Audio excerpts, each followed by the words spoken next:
ഉദയം 2026 കാട്ടാക്കട MLA പ്രതിഭാ പുരസ്കാരം Kattakada Liya convention സെന്ററിൽ ഉന്നത വിദ്യാഭ്യാസ വകുപ്പ് മന്ത്രി റോജി എം ജോൺ ഉദ്ഘാടനം ചെയ്തു. കാട്ടാക്കട MLA MR ബൈജുവിന്റെ അധ്യക്ഷതയിൽ കാട്ടാക്കട ഗ്രാമപഞ്ചായത്ത് പ്രസിഡന്റ് VJ സുനിത സ്വാഗതം ആശംസിച്ചു. ഉന്നത വിദ്യാഭ്യാസ വകുപ്പ് മന്ത്രി റോജി എം ജോൺ ഉദ്ഘാടനം ചെയ്തു. MP അഡ്വക്കേറ്റ് അടൂർ പ്രകാശ് മുഖ്യപ്രഭാഷണം നടത്തി.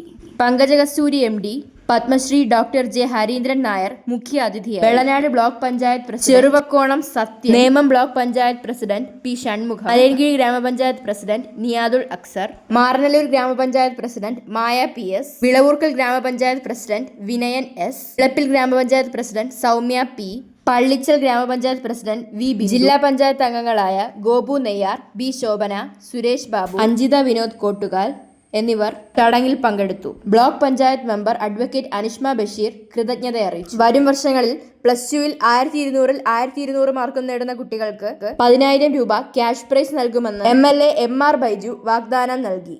നിങ്ങൾക്കുള്ള ചെറിയ പ്രോത്സാഹനം മാത്രമാണ്, പക്ഷെ ഒരു വലിയൊരു ജീവിതം നമ്മളെ നോക്കിയിരിക്കുന്നുണ്ട്. ആ ജീവിതത്തിലേക്ക് കടന്നു പോകുമ്പോൾ നമ്മൾ എങ്ങനെ വിജയിക്കുന്നു എന്നുള്ളതാണ് ഈ വിജയത്തെ അന്വർത്ഥമാക്കുന്നത്, അർത്ഥവത്താക്കുന്നത്. നിങ്ങളുടെ പരിശ്രമം അത് ഇതൊരു തുടക്കം മാത്രമായി കണ്ടുകൊണ്ട്, ഇതൊരു നല്ലൊരു തുടക്കമായി കണ്ടുകൊണ്ട്, ഇതിൽ അഹങ്കരിക്കാതെ എന്നാൽ അഭിമാനിച്ചുകൊണ്ട് നാളെയുള്ള പ്രയാണത്തിൽ നിങ്ങളെ ഏവരെയും ഞാൻ ഹൃദയപൂർവ്വം അഭിവാദ്യം ചെയ്യും. സംതൃപ്തിയായി അല്ലെങ്കിൽ നമ്മുടെ അച്ഛനമ്മമാർ സംതൃപ്തമായി ഒരു സർക്കാർ ജോലി മാത്രം ലക്ഷ്യം കൊണ്ടുവരുന്ന ബഹുഭൂരിപക്ഷം കുട്ടികളുടെ ഇടയിലാണ് നമ്മുടെ പ്രിയപ്പെട്ട സഹോദരി സിവിൽ സർവീസ് പരീക്ഷയും നമ്മുടെ രാജ്യത്ത് ഏറ്റവും ഉന്നത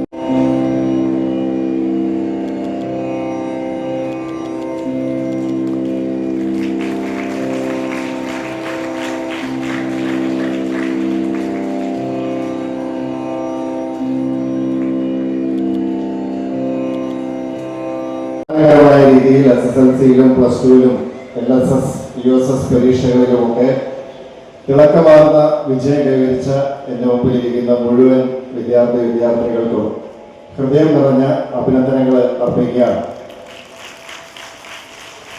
SSLC-യില് +2-ല് എല്ലാ വിഷയത്തിനും A+ കരസ്ഥമാക്കുക എന്ന് പറഞ്ഞാൽ അത്ര എളുപ്പമുള്ളൊരു കാര്യമല്ല. വളരെ ശ്രമകരമായിട്ടുള്ള, കഷ്ടപ്പെട്ട് പഠിച്ച് നേടാൻ സാധിക്കുന്ന ഒന്ന് മാത്രമാണ്. ഞാനിത് പറയാൻ കാരണം ഈ വേദിയിലിരിക്കുന്ന ശ്രീജ IAS കിട്ടിയ ആളാണ്. ശ്രീജ ഒഴികെ ബാക്കി ഞങ്ങൾക്ക് ആർക്കും SSLC-ക്കും +2-നും ഫുൾ A+ കിട്ടിയിട്ടില്ല, ഞാൻ ഉൾപ്പെടെ. എന്തുകൊണ്ടാണെന്ന് ചോദിച്ചാൽ ഞങ്ങൾ പരീക്ഷ എഴുതുന്ന സമയത്ത് A+ ആയിരുന്നില്ല. ആയിരുന്നെങ്കിൽ നിങ്ങളുടെ MLA ബൈജുവൊക്കെ ഫുൾ A+ അന്ന് മേടിച്ചത്. അന്ന് മാർക്കിന്റെ അടിസ്ഥാനത്തിലായിരുന്നു ഞാൻ പറഞ്ഞത്. ലോകത്ത് ആരും അറിയാതിരുന്ന, ഫുട്ബോളിന്റെ ചരിത്രത്തിൽ ആരും കേൾക്കാതിരുന്ന കേപ്പ് വെർദെ എന്ന് പറയുന്ന ഒരു രാജ്യം അവരുടെ ഒരു മിന്നുന്ന പെർഫോമൻസ് കൊണ്ട് ലോകം മുഴുവൻ ശ്രദ്ധിക്കുന്ന തരത്തിൽ അർജന്റീനയെ പോലും വിറപ്പിക്കുന്ന പരിശ്രമം കൊണ്ട് UPSC പരീക്ഷയിൽ, സിവിൽ സർവീസ് പരീക്ഷയിൽ ഉന്നത വിജയം കൈവരിച്ച് ഇന്ന് ഇവിടെ വേദിയിൽ നമുക്ക് മുമ്പിൽ ഇരിക്കുകയാണ്. ഞാനിത് പറഞ്ഞത് നമ്മൾ ഓരോരുത്തരും വിചാരിച്ചാൽ ഇതുപോലെ നമുക്ക് ഉയരങ്ങളിൽ എത്തിപ്പെടാൻ സാധിക്കും. നമ്മളൊക്കെ ഇന്ന് സൂചിപ്പിക്കുവാനായിട്ടുള്ളൂ. അങ്ങനെ മുന്നോട്ടുള്ള എല്ലാ പരീക്ഷകളിലും ഈ വിജയം ആവർത്തിച്ച് നിങ്ങൾക്ക് നിങ്ങളുടെ ജീവിതം തന്നെ ഒരു ഫുൾ A+ ആയി മാറണം എന്നാണ് നമ്മളൊക്കെ ആഗ്രഹിക്കുന്നത്. കാരണം നമ്മുടെ ജീവിതത്തിൽ നമ്മൾ പല ലക്ഷ്യങ്ങൾ വെച്ച് പോകുന്നവരായിരിക്കും, പല സ്വപ്നങ്ങളുണ്ടാവും, പല തരത്തിലുള്ള എവിടെയെങ്കിലുമൊക്കെ എത്തിച്ചേരണമെന്നുള്ള MR ബൈജുവിന്റെ നേതൃത്വത്തിൽ ഇങ്ങനെ വിപുലമായ ഒരു പരിപാടി സംഘടിപ്പിച്ച് നിങ്ങളെയൊക്കെ ആദരിക്കുവാൻ, അനുമോദിക്കാനായിട്ട് തയ്യാറായി. ഞാൻ അദ്ദേഹത്തെ പ്രത്യേകം അഭിനന്ദിക്കുകയാണ്. ഇത്രയും വിപുലമായ ഒരു പരിപാടി, ഇത്ര പ്രൗഢഗംഭീരമായ ഒരു പരിപാടി ഈ നിയോജകമണ്ഡലത്തിന് വേണ്ടി, ഈ നിയോജകമണ്ഡലത്തിന്റെ ഭാവി തലമുറയ്ക്ക് വേണ്ടി ചെയ്യാൻ തയ്യാറായി. കേരളത്തിന്റെ ഏറ്റവും വലിയ റിസോഴ്സ്, കേരളത്തിന്റെ ഏറ്റവും വലിയ സമ്പത്ത് എന്ന് പറയുന്നത് എന്റെ മുമ്പിലിരിക്കുന്ന വിദ്യാർത്ഥിനികളാണ്, അടുത്ത തലമുറയാണ്. ആ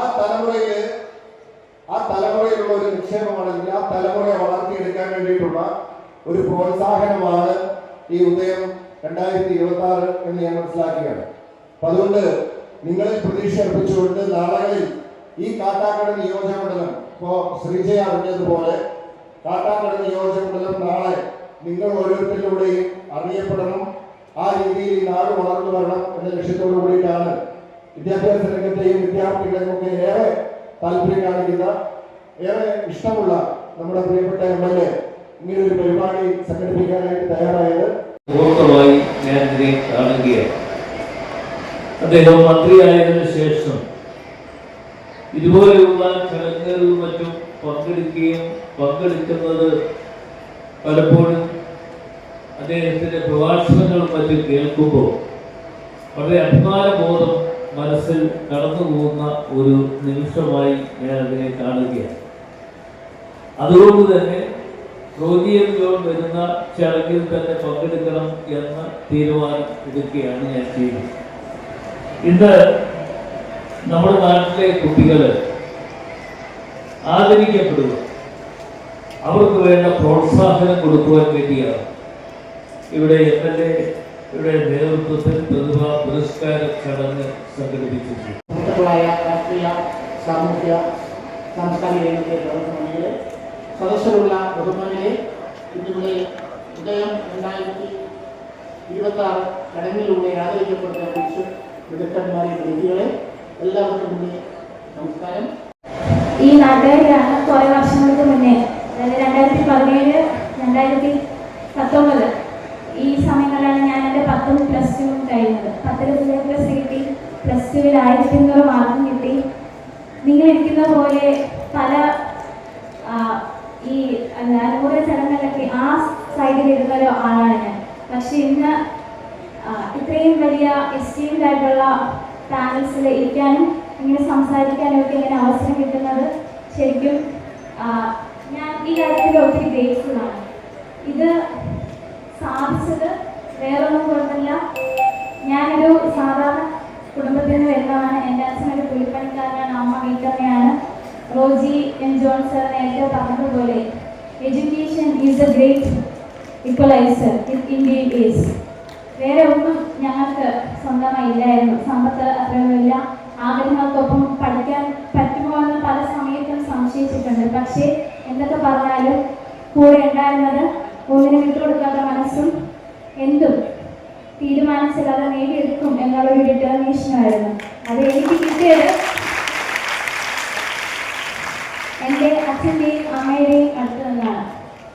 വർഷങ്ങൾക്ക് മുന്നേ ഒരു സർക്കാർ ജോലി വേണമെന്ന ആഗ്രഹത്തോടെ എൻ്റെ അമ്മ പഠിച്ചുവെങ്കിലും MA ഹിസ്റ്ററി വരെ പഠിച്ചുവെങ്കിലും എൻ്റെ അമ്മയ്ക്ക് ജോലി കിട്ടി. അടുത്ത വർഷം മുഴുവൻ മാർക്ക് വാങ്ങുന്ന കുട്ടികൾക്ക് 10,000 രൂപ സമ്മാനമായി നൽകും. 10,000 രൂപ സമ്മാനമായി നൽകും. അത് ഒരാളായാലും രണ്ടാളായാലും ഇവിടെ ഇരിക്കുന്നത് പോലെ മുഴുവൻ കുട്ടികളായാലും എല്ലാവരും ഈ പൈസ വാങ്ങാൻ തയ്യാറായിരിക്കും എന്നുള്ളതാണ് ഇന്ത്യയുമായിട്ടുള്ള അഭ്യർത്ഥന. നിരവധി പ്രതിഭകൾ ഇവിടെ ഉണ്ട്.